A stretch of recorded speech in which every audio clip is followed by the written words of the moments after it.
Welcome to A Human Perspective, a podcast where I'll be sharing work and personal experiences and learnings. I will also chop it up with guests from time to time who will also share their own perspectives. I can't promise everything you hear on this podcast will always be right, but I can promise to always give you a human perspective. My name is Lola Oguntoken, and I'm your host. Let's go.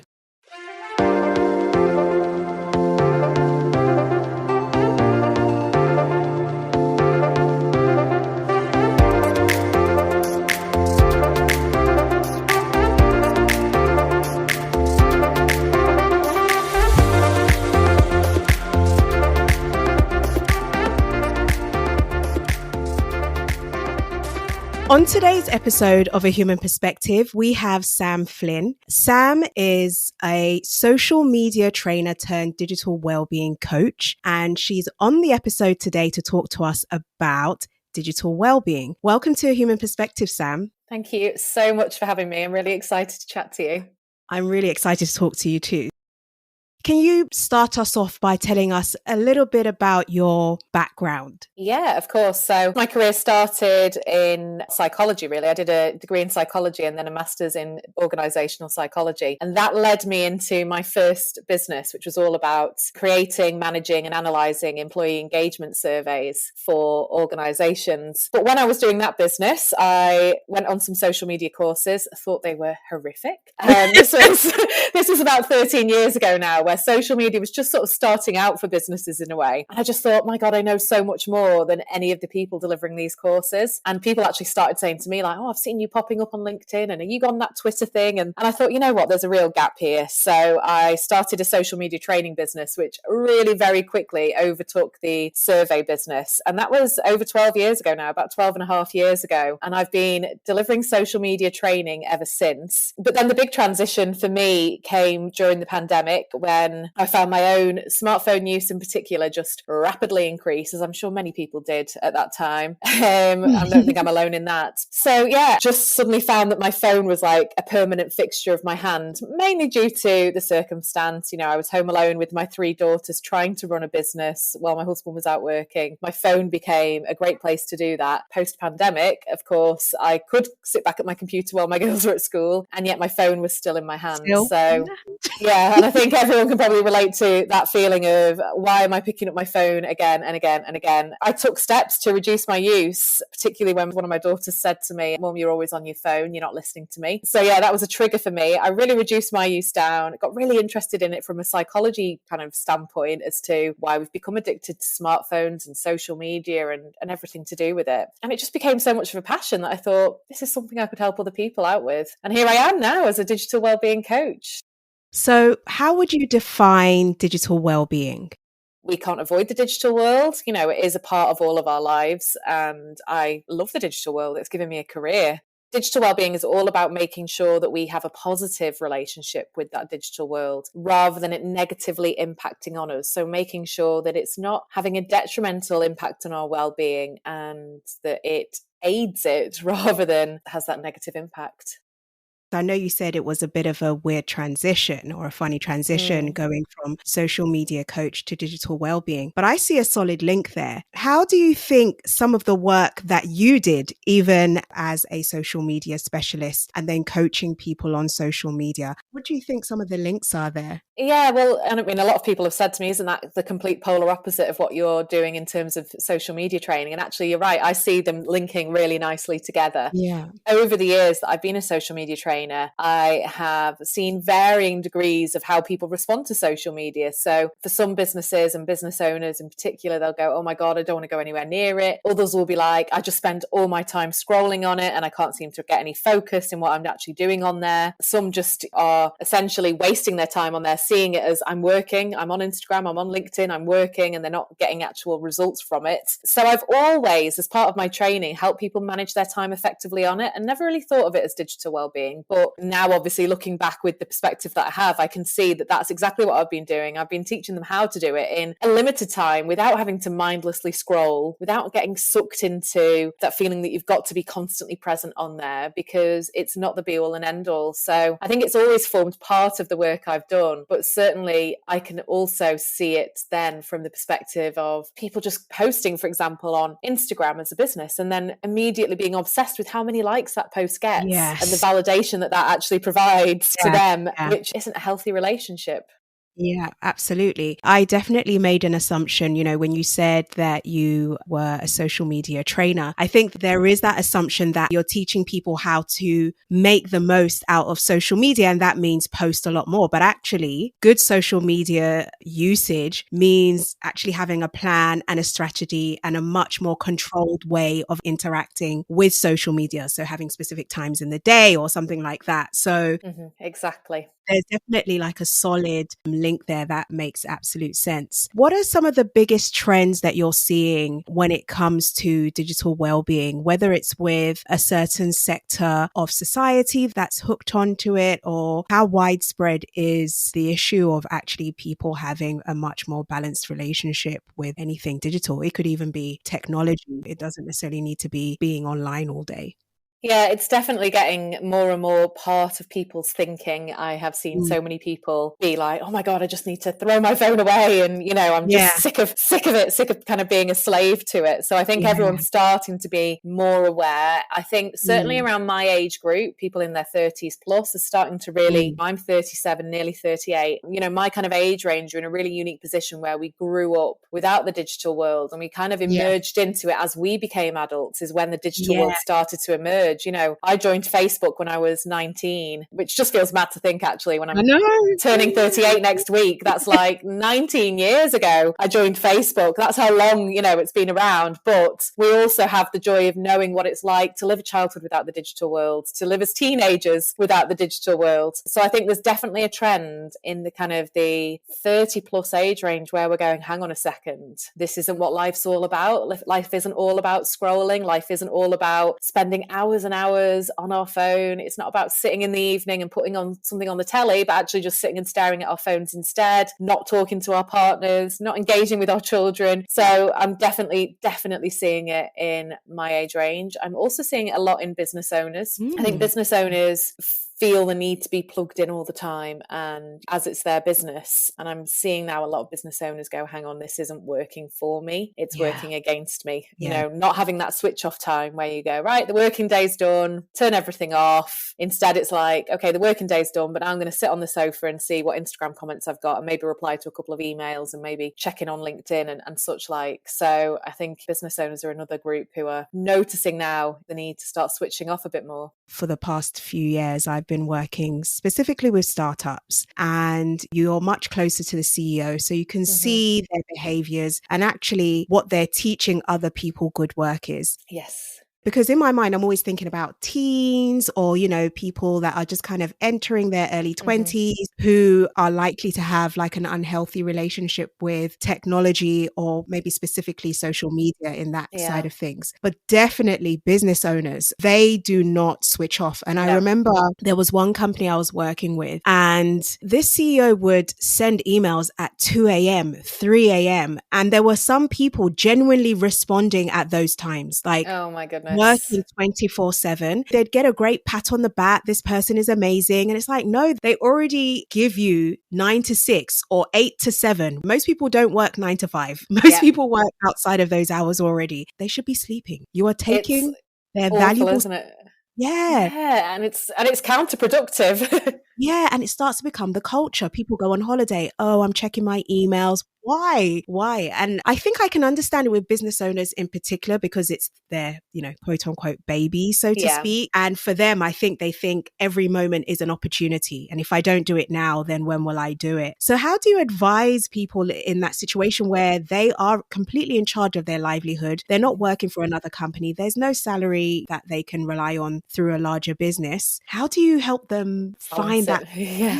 right kind of balance? It is tricky. A big part of the work I do now is digital culture. And Yeah, we can look at culture as being part of a massive organization. But yeah, even in smaller, even if it's just us working on our own, we are our own managers of our digital culture. We right. have to think about, well, hang on a sec, what kind of negative impacts could it be having on me? And then how will that translate into business success? So, for example, smartphone use and over excessive use of the likes of social media and email checking, etc., has been shown to negatively impact sleep, negatively impact mental health, Yeah. negatively impact focus and attention, negatively impact creativity. So if we just take even those four factors, Mm. all of those are really vital components of success. We don't Yeah. sleep well, we're not as productive. If we are suffering with low mental health, we're not as productive. If we can't focus and pay attention, we're not going to get as much done. And if we're not being creative, we're not coming up with new ideas. So I think just looking at those factors can make you go, wow, yeah, okay, I need to set my own limits and put my own limits in place, because actually it will benefit the business as opposed to take away from the business. And Yeah. a lot of people I speak to who kind of adopt this hustle culture where they are sending emails in the middle of the night, never switching off, no kind of set hours of their day, or no time that they're like, right, that's it, I'm switching off for the day, I'm having an evening to myself. They're often burnt out, they're often stressed, and they are often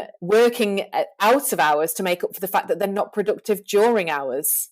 you know, Yeah. Yeah. and it's a bit of it is working out that balance, because I speak to so many people who go, well, I have to work in the evenings because I'm not getting enough stuff done during the day. And it's like, Yeah. actually, if you had the evenings off and the weekends off and you had more downtime and more switch off time, you would be more productive during your working hours. That self-awareness, I think, is a really important part of that.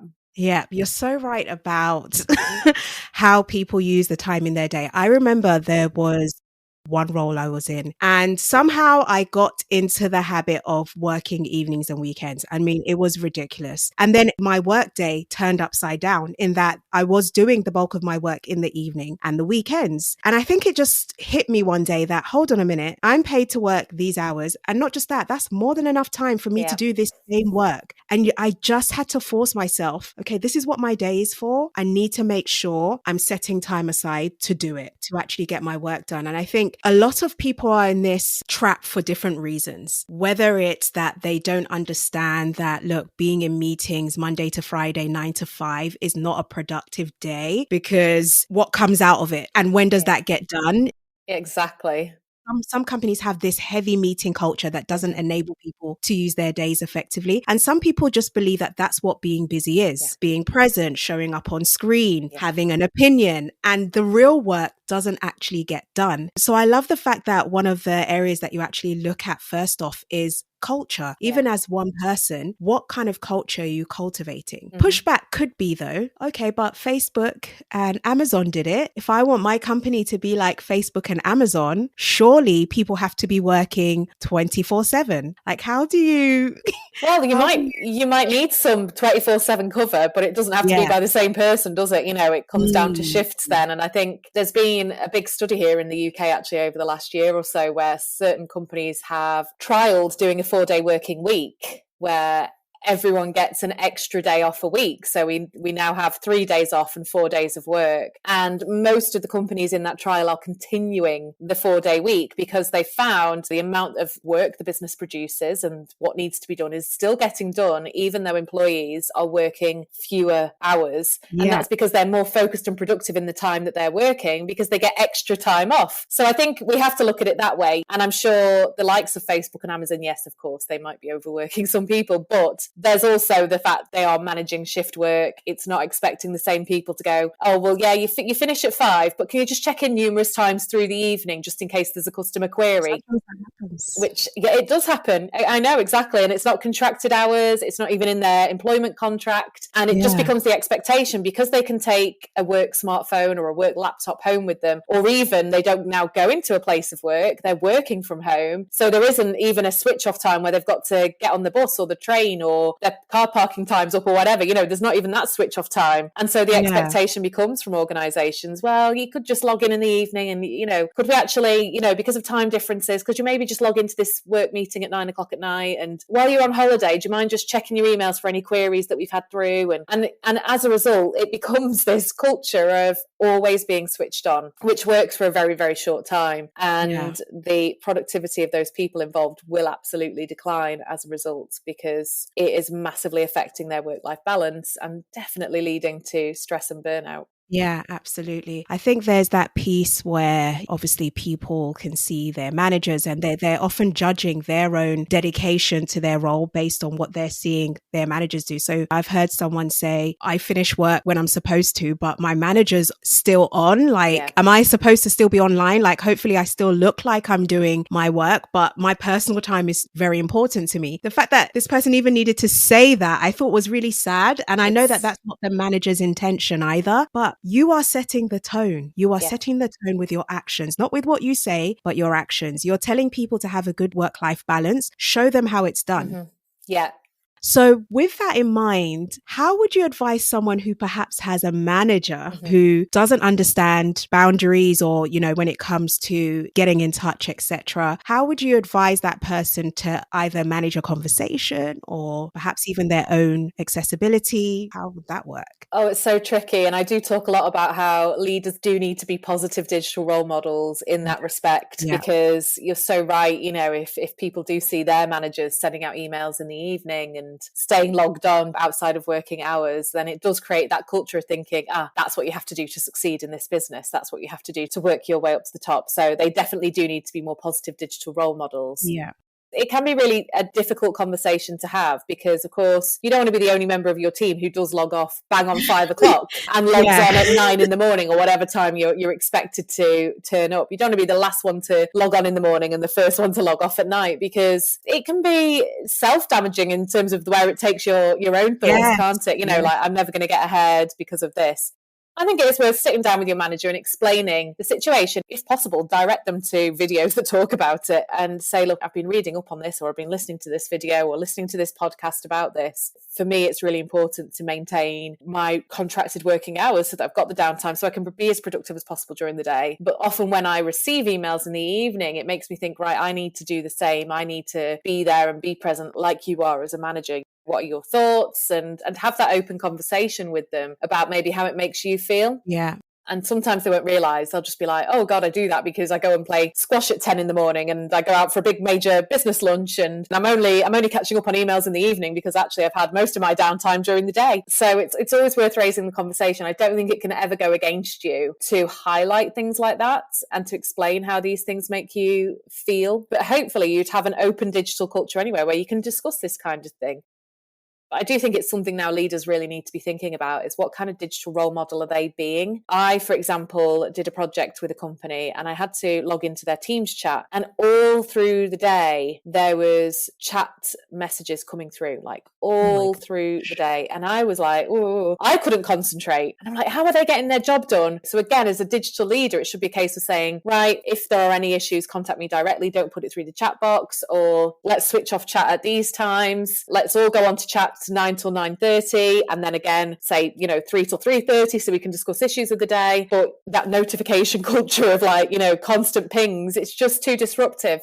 So it really is important that leaders are now thinking about the balance of, yes, okay, we need effective communications as a team. We may all be working from home. We're not in the same office as each other. How can we balance that out with getting as much done as possible and making sure that people aren't digitally overwhelmed as well?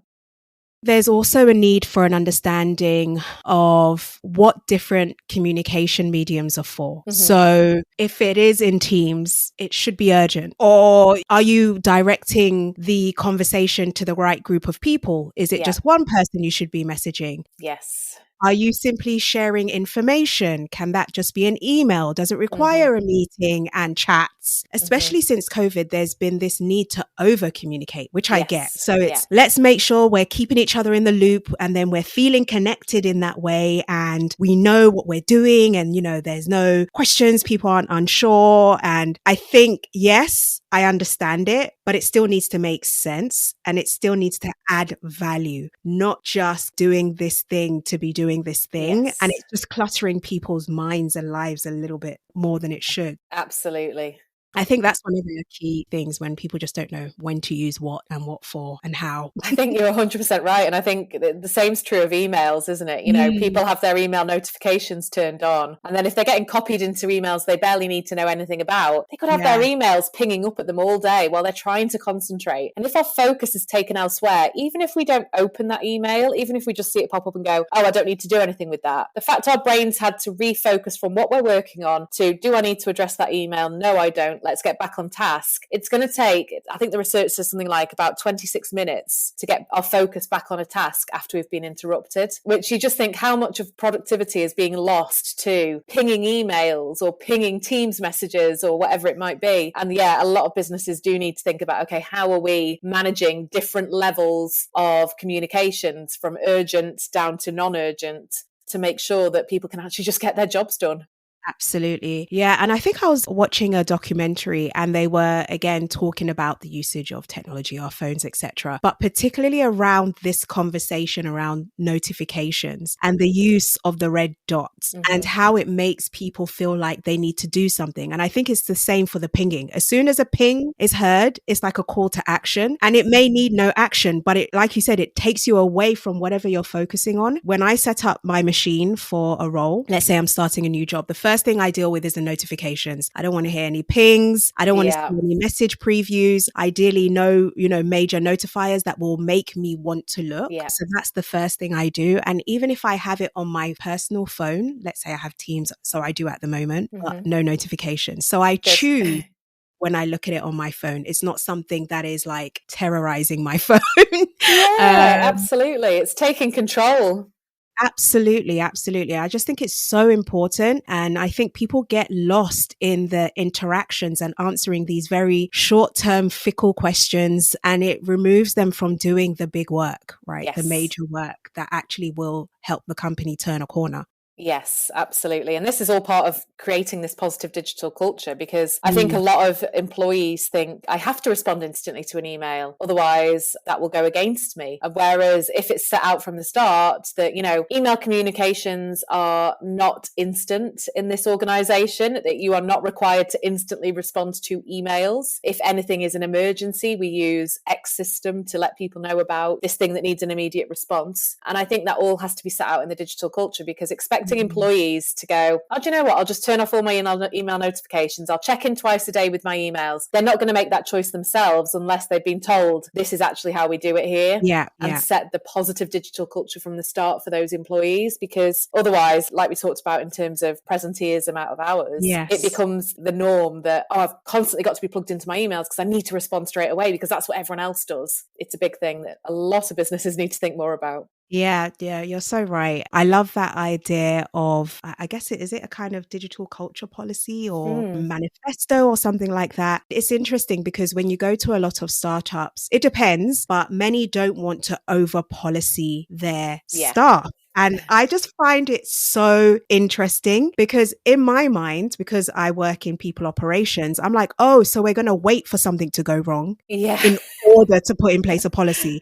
And that's the worst way to create a policy. You don't want to create it from something going wrong. You want to create it from the view that this guides people to getting it right. That's it. Exactly. Prevention's better than the cure. Exactly. And I think sometimes people are like, oh, everyone's an adult. They know what to do.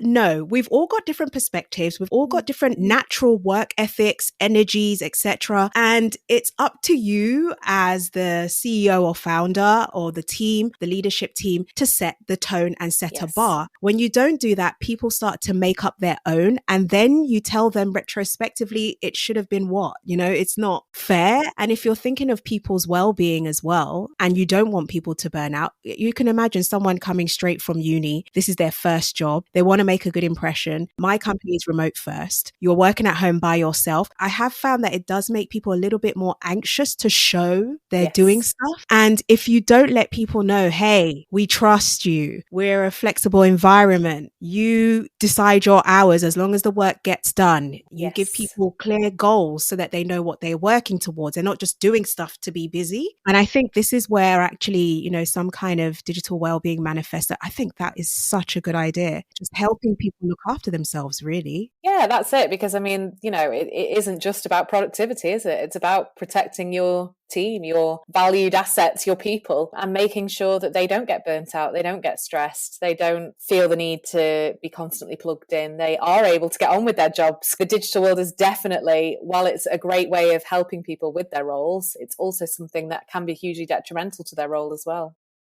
I've found that some founders sometimes struggle to see the humanity of the people that they hire. So they just want the work done and it should have been done already, that kind of thing. How do you help someone start to humanize their team? Even if they create a digital wellbeing manifesto, it's not necessarily going to be something that fits or that works. How do you help them have the right kind of intention? Yeah, I know exactly what you mean, because I was actually talking to someone this morning about this, about well-being and how it's become almost like a tick box for companies rather than actually caring about their teams. It's like, oh, that well-being thing that everyone's talking about, we need to do something about that. So let's get someone in to train people on stress. Right, tick, we've done well-being. Rather than actually going, okay, we have people here and people have multiple needs. And the more we can meet those needs effectively, the more effective those people are going to be and the more committed they're going to be. And I think the key in business is always output, isn't it? And I think sometimes we've almost got to dehumanize to rehumanize. So if business leaders are just looking at output, then even delivering it in that way and saying, okay, you need your people to deliver to the highest level of output. Therefore, you do need to make sure that their mental health is okay. You do need to make sure they're sleeping fine. You do need to make sure they're being able to focus and pay attention. You do need to make sure that they're not burnt out and stressed. And all of that will increase output. Plus, if you show you actually care about them on a human level, they're going to stay more committed to the organization. Their output's going to be bigger. They're less likely to leave. Your retention's going to be better. Your recruitment costs are going to go down, etc. So I think sometimes you almost have to dehumanize and take it to a business level to rehumanize so they can go, I get it now. So if we look after the people because they're people, then those people will work better for us. And going back to when I studied business psychology, there was a big argument when it came to leadership around emotional intelligence and general intelligence. And it has been shown that those with high emotional intelligence are more effective leaders than those with high general intelligence. And emotional intelligence is exactly that. It's an understanding of people. So I think it goes back to recruiting the right leaders as well and making sure we're recruiting leaders who are high in emotional intelligence, who deliver empathy, who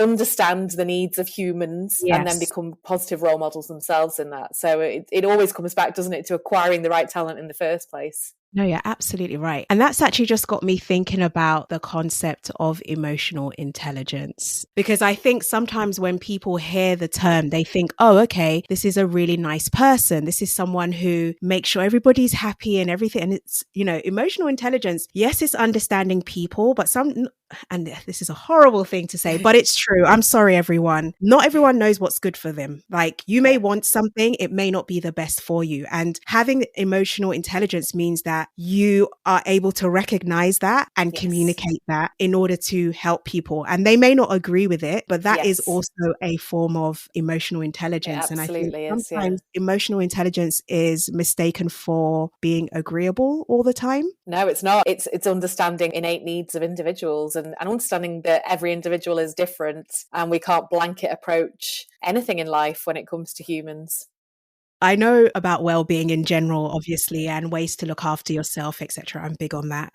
But this space of digital well-being in itself, it's very new to me. I hadn't heard of it before we kind of interacted. Yeah. I know you mentioned your journey into this space. What are you seeing in the industry at the moment? Is this a space that's growing? And what do you foresee in terms of the future of this space? I think it is definitely growing. It's not a big space at the moment. I think it's getting bigger. career, Yeah. you know, when I first started thinking about actually doing this as a career myself, I did ask myself the same question. Is this even a thing? Have I just invented a career, or do people actually do this? So I did go and do a little bit of research. Is there companies out there actually focusing on digital wellbeing? And there's not many, but there is. And they are doing big and important work as well. So it's definitely an existing area, but one that maybe hasn't yet had the growth that it probably needs to match what we're doing in the digital world, to match how much we're interacting in the digital world. I think there is a gap between the two. And I've spoken to quite a few people actually who've contacted me and said, oh my gosh, there's a massive gap for this, you know, where they've said, I didn't realize how much we need this until I've seen your posts on social media, until I've seen you talking about it and gone, whoa, mind blowing. This can make a massive difference to businesses and to individuals. Because when we look at well-being, we forget actually how much we're plugged into the digital world. So saying to people, do 10 minutes meditation every morning, but then instantly they're picking up their phone and scrolling for 3 hours after their 10 minutes meditation. It's kind of like saying to someone, eat more fruit and vegetables, but then straight away they go and eat a massive chocolate cake and a burger because it's okay, I've had my fruit and vegetables now.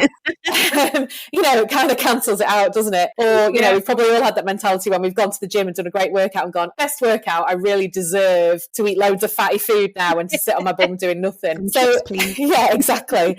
It has to be part of well-being as a result of that, because we can't just do a yoga session and then go back to staring at a screen without thinking about how involved we have to be with the digital world and ways that we can manage that, because otherwise it's almost like we've cancelled out all that great well-being work that we've done. And this is where I've spotted it in myself so much. The whole idea to do this as a business came because I would walk my dog every day with my earphones in, listening to a podcast in the past. And having kind of then read all about this and researched and everything. And one of the things I read was how about we very rarely just have moments of stillness anymore. How often do we make a cup of tea or a cup of coffee and just sit and think? Whenever I'm out walking the dog now, I notice everyone with their earphones in. We're always taking stuff in, and that doesn't release the space in our brains just to stop. And so I stopped that habit. I now walk the dog, just me and the dog, and the noise of traffic and birds and whatever else is going on in the environment. And that was when actually one dog walk, I went, this could be something. I could help people with this. And I think if I'd stayed in that space where I was just plugged in all the time, I probably wouldn't be here chatting to you today. Amazing. Yeah. And this is where, it becomes part of well-being as a whole, really. It's okay to say to someone, get out in nature more. But then if they're plugging in podcasts or loud music or something that's still their brain's being bombarded, they're not getting that mindfulness experience of going for a nice walk. Digital well-being has to form part of the well-being space just because of how plugged in we are. In terms of how plugged in we are, I see there's this push for it to actually become even more immersive, which I think is scary. I'll be staying away from that. Yeah. Just the fact that, there's a lot fed to us about obviously metaverse, but virtual reality and all these things. It just feels like we're being pulled in deeper and deeper into not even living reality, I would say, to that point. And just as you said, you said that the scale at which people are actually plugged in digitally versus, the work that you do is like a drop, if that, in the ocean. But this is still growing. It's getting much bigger. It's getting much bigger.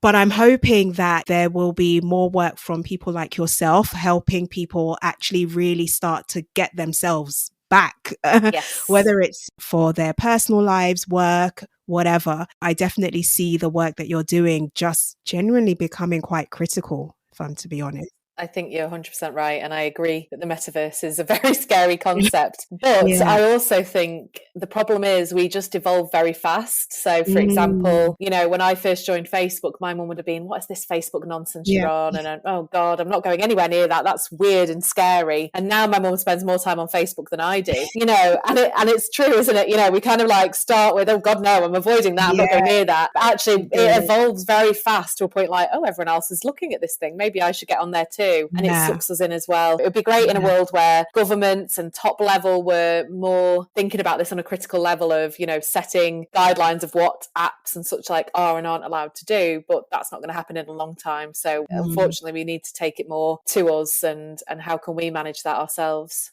Yeah. What are some of the key tips you can give people in general when it comes to digital well-being? So we've already covered one, and that's turning off all notifications. It's really, really important. You don't need to be interrupted through the day by the digital world. You won't miss anything. And I think that's the critical thing here. If you're waiting on a WhatsApp message or an email, you will go and check for that email you're waiting on. You don't need to be alerted of all the other emails and all the other WhatsApp messages that are coming through. So turning off notifications is absolutely critical.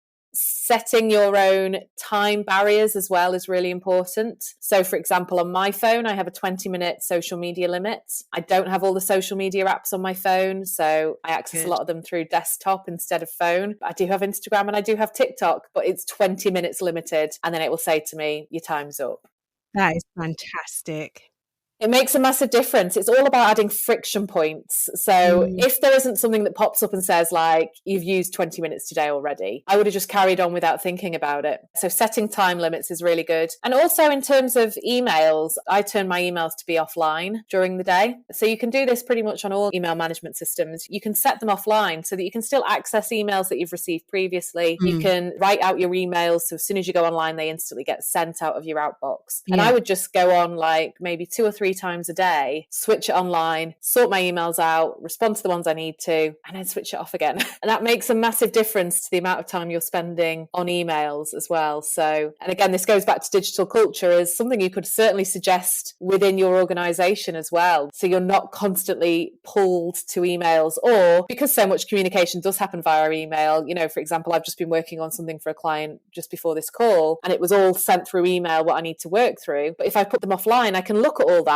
but new emails aren't interrupting me and coming through. There's a tool called Boomerang that someone was telling me about the other day that I had no idea about that can actually do this as well. With Boomerang, you can set times to receive emails, and that actually lets you send emails whenever you want, but it's only set times of day that the emails will come in. I mean, there's lots and lots you could do, to be honest, but there's some kind of key things that I think really help. But I think probably the most important thing is just self-awareness. Thinking about how plugged in am I? What can I do to make sure I've got a positive relationship with it? Am I plugging in more than I need to? Am I lying in bed scrolling at night? Am I sending work emails in the evening when I don't need to? You know, and just having this bigger self-awareness of how the digital world impacts us, that in itself can be enough to actually lead to change. Brilliant. Well, thank you so much for speaking to us today, Sam. It's been a very thought-provoking and helpful conversation. There are definitely some tips I'll be walking away with. If people want to work with you, how do people find you? How do they get in touch?